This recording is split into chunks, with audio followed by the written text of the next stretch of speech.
Bom, vamos falar um pouquinho do São Paulo. São Paulo meteu 4 no Vasco, dando ao Corinthians chance de sair da zona de rebaixamento. É só ganhar do Flamengo no Rio. É só isso. E ele sai da zona de rebaixamento. E o Vasco entra. 4-2 para o São Paulo, estádio lotado. Foi para isso tudo, Bruno? Foi um jogo bem difícil para o São Paulo, né? Não foi um jogo fácil, não. O São Paulo conseguiu a vitória no final, com um gol aos 43, outro aos 46. E foi um jogo com vários momentos, né? O Dorival ele começou com uma escalação um pouquinho diferente do que ele vinha montando, com um time, assim, dá para dizer um pouco mais ofensivo, porque ele normalmente vinha trabalhando com 3 homens de meio ali, o Pablo Maia, o Neves, o Nestor, e mais um atacante meia que recompõe bastante. Pode ser o Alisson, o Wellington Rato, Michel Araújo, e 2 que trabalham menos sem a bola, né? Luciano, Marcos Paulo e Calleri, 2 desses 3. Quando o Calleri está à disposição, é o Calleri e um dos 2. Hoje ele começou com os 3, né? Com Luciano, Marcos Paulo e Calleri.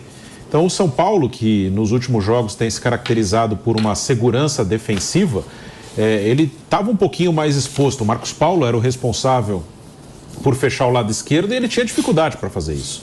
O Vasco tem o Puma Rodrigues, que é um lateral que vai muito bem na frente.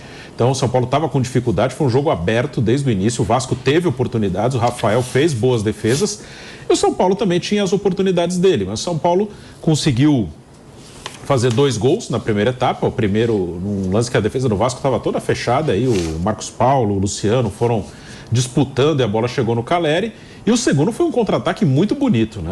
Começou num lateral para o Vasco, era um lateral que o Léo, ex-jogador do São Paulo, né? O Léo Pelé jogou na área direto, o São Paulo conseguiu cortar e nesse contra-ataque saiu o gol do Nestor, que foi um golaço, né? A jogada do Nestor com o Luciano. E o São Paulo abriu 2-0. Toma um gol ainda no primeiro tempo e fica um jogo aberto. Mesmo ganhando o jogo, o Dorival mexe no intervalo. O Dorival tira o Marcos Paulo e coloca o Pablo Maia. Hoje o Pablo Maia ganhou um descanso, era o único de linha que havia iniciado todas com o Dorival. Então ficou com o Pablo Maia, Luan, Gabriel Neves e Nestor na volta no segundo tempo. E só com o Luciano e Calleri mais à frente. Ficou pesado o time, aí ele mexeu, ele colocou o Alisson. O Alisson entrou ali na vaga do Gabriel Neves e aí ele voltou mais ou menos à formação que ele vinha utilizando mais frequentemente. Mas já perto do final, toma o gol de empate, já perto dos 40 do segundo tempo, o momento que o Vasco pressionava. Mas vai buscar o resultado numa bola parada com o Beraldo de cabeça e depois já no final, nos acréscimos, o Vasco foi com tudo para tentar empatar e saiu um gol com o garoto Juan, que entrou no lugar do Calleri já num contra-ataque. Então foi importante vencer, mas foi um jogo que fugiu um pouquinho das características desse início de trabalho do Dorival, né? Que é um São Paulo que toma pouco gol, mas que também tem dificuldade para fazer gol, tem dificuldade para criar. É um time que hoje fez 4 e tomou 2. Então ele tomou 2 gols num jogo, não é comum para esse time nesses últimos jogos, e fazer 4 também não é comum. Então ele saiu um pouquinho disso. No Morumbi realmente tem que arriscar um pouquinho mais, né? Um jogo, no Morumbi o São Paulo tem que fazer os seus pontos. O próximo jogo no Brasileiro também é no Morumbi contra o Goiás. Então até por isso eu acho que o Dorival começou com 3 jogadores um pouco mais ofensivos, que não recompõem tanto. Mas o time hoje teve alguma dificuldade sim para ser tão seguro na defesa como em outros jogos. O Arboleda fez falta, claro, né? É um ótimo zagueiro, mas pelo menos o time não se abateu, tomou 2-2 e foi para cima e conseguiu o resultado, né? Quando você está com confiança, ganhando jogos, isso acontece, né? Quando você não está bem, abre um 2-0 e toma um empate, isso já aconteceu com o São Paulo várias vezes nos últimos anos, você desaba. Mas quando você vem de bons resultados, você toma um 2-2 e vai buscar o terceiro. E o São Paulo buscou o terceiro e o 4º gol. Bom, o Dorival Júnior chegou a 9 jogos, ganhou 5, empatou 4, 14 gols marcados, 4 sofridos, 70% de aproveitamento. O time subiu bem na tabela. O São Paulo agora está... Acho que em 7º, eu acho. 7º lugar, com 12 pontos. Junto com o Cruzeiro, junto com o Atlético Paranaense. O Santos foi para 11 agora. Nós vamos chamar um break na rádio, seguimos aqui no YouTube. Break na Rádio Jovem Pan. Fausto, até que ponto podemos dar crédito para essa melhoria do São Paulo ao Dorival Júnior? O Dorival é um treinador que a gente sabe que ele sabe trabalhar o emocional do jogador. Isso é uma coisa comprovada, né? Em qualquer elenco que ele chega, na pior situação que esteja, ele chega e dá um gás para o elenco, né? O elenco do São Paulo já se mostrava um elenco abatido, entra muito naquilo que vocês costumam dizer mesmo, mas existiu uma má vontade enorme também com o Rogério. Ficou muito claro, você sempre ressaltou pelo menos o empenho dos jogadores do São Paulo. E nos últimos jogos do Rogério não existiu esse empenho, não existiu essa pegada, essa aplicação. Isso ficou muito claro, né? Só que o Dorival, além dessa questão motivacional, ele é um treinador de um patamar acima hoje. O Dorival já é um cara que consegue criar coisas novas, ter soluções para aqueles momentos delicados, né? Passa a tranquilidade para os seus jogadores, isso ficou claro, não só ele, como a campanha do São Paulo. O São Paulo teve uma vitória diante do Sport importantíssima, né? Um torneio que o São Paulo ainda não conquistou, um torneio que pode dar muito dinheiro para o São Paulo Futebol Clube. E é igual quando a gente fala o seguinte: quando o time grande está lá embaixo, está na lama, é muito mais difícil para sair. Mas quando o time grande embala, como o São Paulo, mesmo com dificuldades financeiras, mesmo com dificuldades técnicas, também é difícil a ser batido. É muito difícil bater o São Paulo. Com quase 60 mil pessoas na cidade de Morumbi. A torcida do São Paulo continua fazendo sua parte. Só que agora o time está começando a corresponder também. Eu estou vendo um time mais aplicado. Não dá para falar que é um time impossível e não seria correto falar que é um time tecnicamente diferente do Rogério. É o mesmo time. Então, tecnicamente... Estamos de volta para a rádio, Fausto. Estamos de volta falando. Então, tecnicamente é o mesmo time. Os jogadores são os mesmos jogadores que estavam com o Rogério. Só que é um time muito mais aplicado. De repente, a gente está vendo uma organização melhor por parte do Dorival.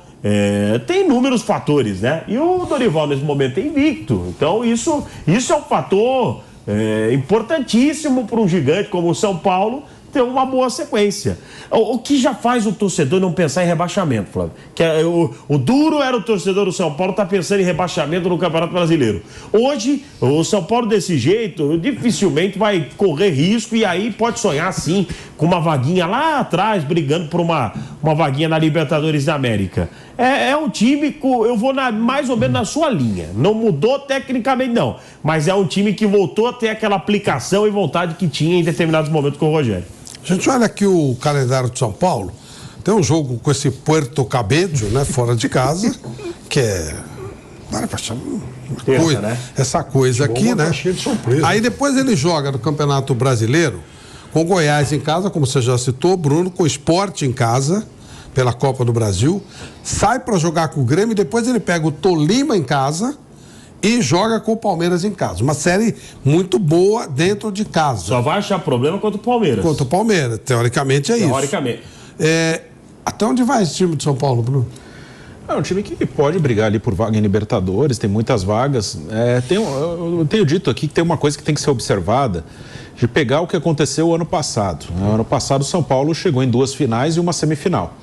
E no Campeonato Brasileiro teve alguns momentos complicados, acabou terminando em 9º.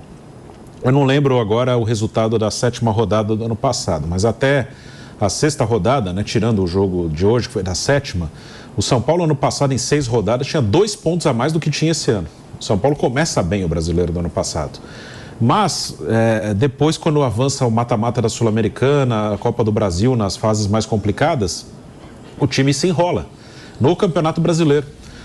O São Paulo jogou a primeira fase da Sul-Americana ano passado com o time reserva e não teve problema, por isso que dava para descansar um pouco mais e começa bem o Brasileiro, mas quando vai para a fase final da Sul-Americana, começa a pensar em título da Sul-Americana e aí o São Paulo começa a cair no Brasileiro. Então tem que ter esse cuidado para preservar o elenco, porque ano passado, quando encavalou tudo, o time caiu no Brasileiro, chegou a se aproximar de zona de rebaixamento e depois que passaram as Copas, ele voltou a melhorar e terminou em 9º. Ficou uma posição abaixo de vaga em Libertadores.